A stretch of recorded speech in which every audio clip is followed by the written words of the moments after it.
Hello everyone, welcome to the first episode of Oldenworld Books. First episode.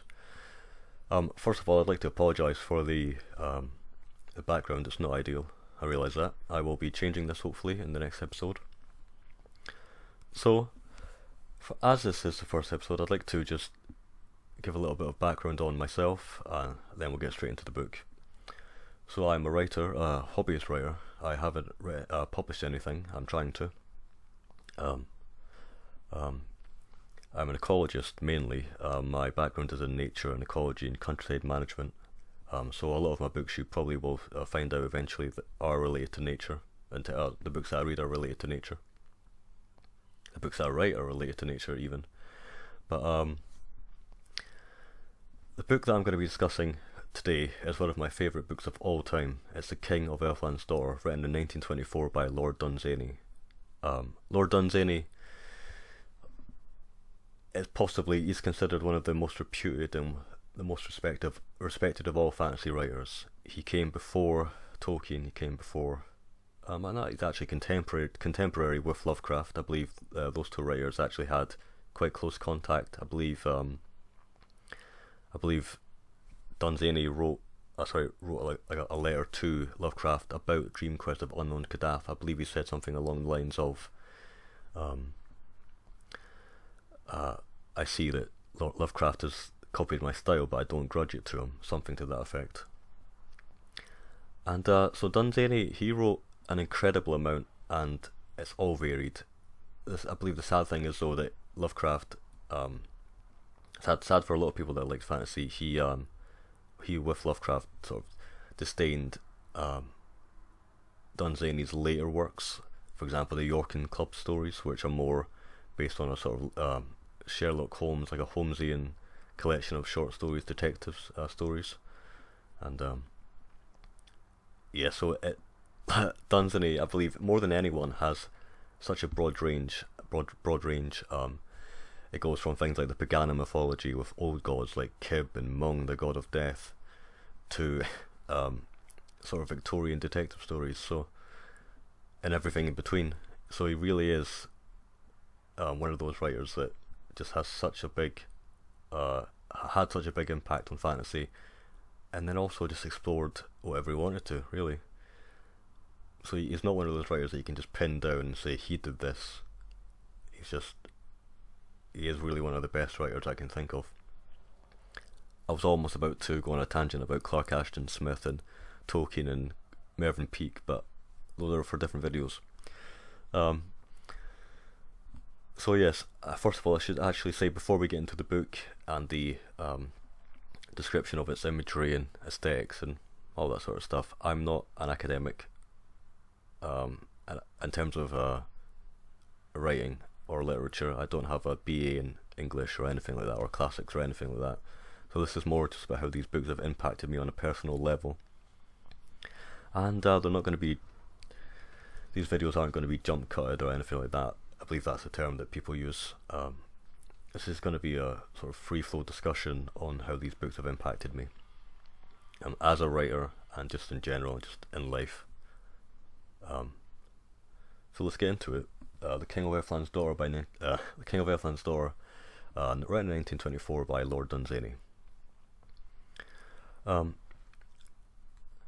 Just have a look at the image that should hopefully be appearing in the background. This is one of my favourite paintings, and if somebody came to me and said, what does The King of Elfland's Daughter feel like to read? What does it evoke in the mind's eye? This image, this painting, is probably one of the most apt paintings that there is, in terms of, in my opinion. The book really has more of a fairy element to it. It has, like most old fantasy books, they're not concerned with plot structure, and they're not concerned with drama and intrigue and political themes. They're not concerned with battles. It's a really still and quiet book. It's a really lyrical book. It really is actually one of my favourite books of all time. I'd probably put it in top 3, possibly. I believe that painting is by Malmström, Dancing Fairies, I believe, Swedish painter, I believe. You might have gotten the impression that this book can be a chore to read, or it's dry. It's anything but dry. I will say that it's a little bit too long for the story that it does tell, and I will get into the pros and cons at the end of the review. But it's a book that really dwells more on imagery and aesthetics, and it's almost like a soul as opposed to crisp dialogue and magic systems and structure, and it feels more like a dream, like an ethereal dream. So it's one of these books that can't really be described in terms of the plot, but I will try. It's about a knight called Alveric who ventures from the world of men and goes beyond the fields we know. Beyond the fields we know is one of the most, I believe, for me, it's a crowning phrase in fantasy. I've said beyond the fields we know in my mind every time I write. It really is one of those phrases that just conjures up everything beyond the mundane, beyond the world that isn't necessarily beautiful, this world that isn't necessarily beautiful. It conjures up everything magical and ethereal, the world of elves and dragons and dwarves and lamps and torches and flame and nature, romanticism, all that sort of stuff. And it conjures up this feeling of a divide between, like a line, like a borderland, beyond the mundane world of men and the magical, beyond the fields we know. And so Alveric, this knight of this world of men, he ventures out. He goes to wed the king of Elfland's daughter, and that's almost as much as I'd like to say about the story. The book really is not about the plot at all. There is a plot and there is some intrigue. There's for example, there's a company that Alveric actually leads to recapture the feeling of the other world, this borderland beyond the mundane. And there are definitely themes, there are definitely things that Dunsany wanted to say about loss and memory and time, but it's almost just go into it as if you're reading a dream, essentially. I'm going to leave it there for the plot. There are things I could say about the plot, but it's really not a plot-based book. What I would like to do is actually read some of the excerpts, and hopefully these don't have spoilers in them. I've chosen a couple that I haven't read for quite a while, and hopefully this gives a feeling of the incredible sort of majesty and the quiet, sort of beautiful, natural feeling of the book. So please sit back and relax and enjoy these excerpts from the King of Elfland's Daughter. And when he saw her sigh for the fields we know, he told her somewhat of that land whence he had come, and she questioned him further, and soon he was telling her tales of his home in the Vale of Errol. And she wanted to hear of it, and asked him many questions more. And then he told her all that he knew of Earth, not presuming to tell Earth's story from what his own eyes had seen in his bare score of years, but telling those tales and fables of the ways of beasts and men, that the folk of Errol had drawn out of the ages, and which their leaders told by the fire at evening, when children asked of what happened long ago.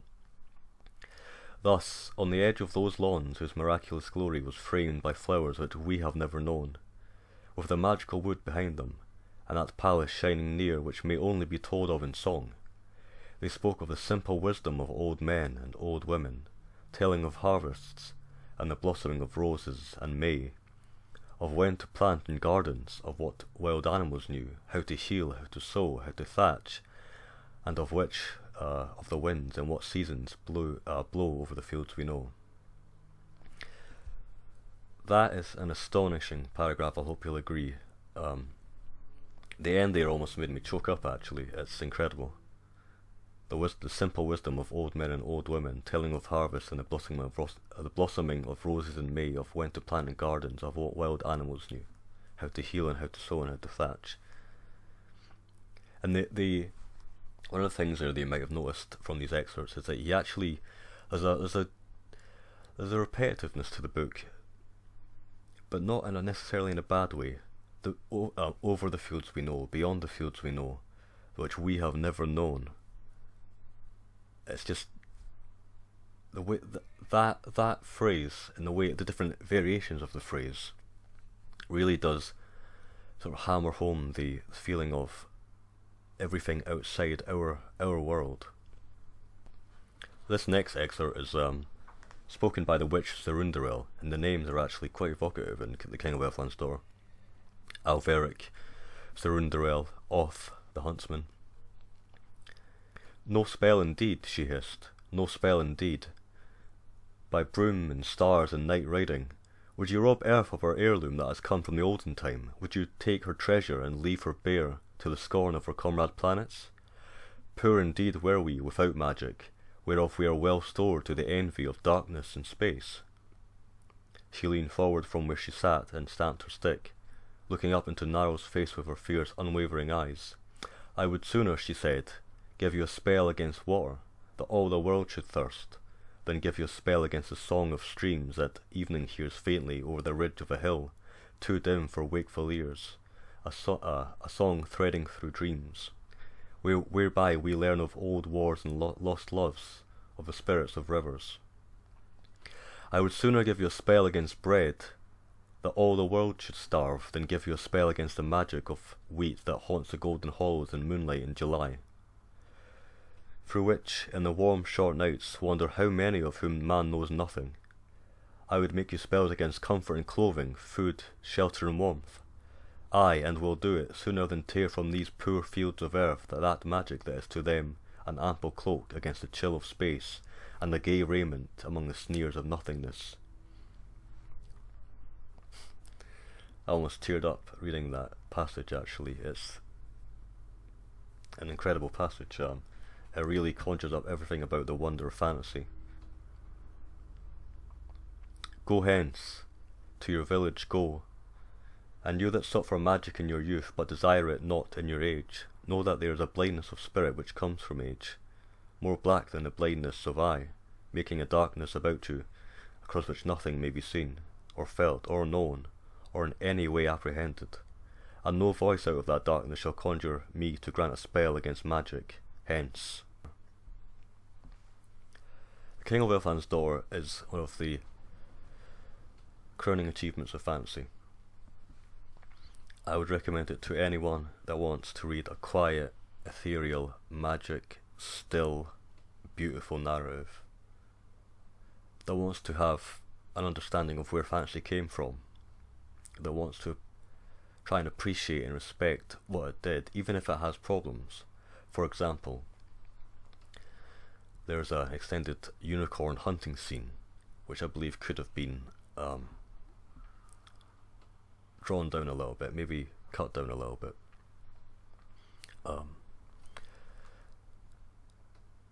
The plot element,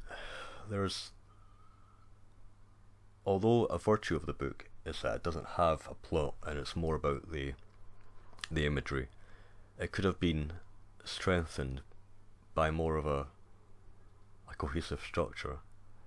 For example, there are elements of the book that deal with viewpoints from other characters. There's actually a goblin in the story, almost like a dwelling on things that are outside the main story. It's really how I can describe it, where you're not necessarily particularly wanting to view that side of things. You might want to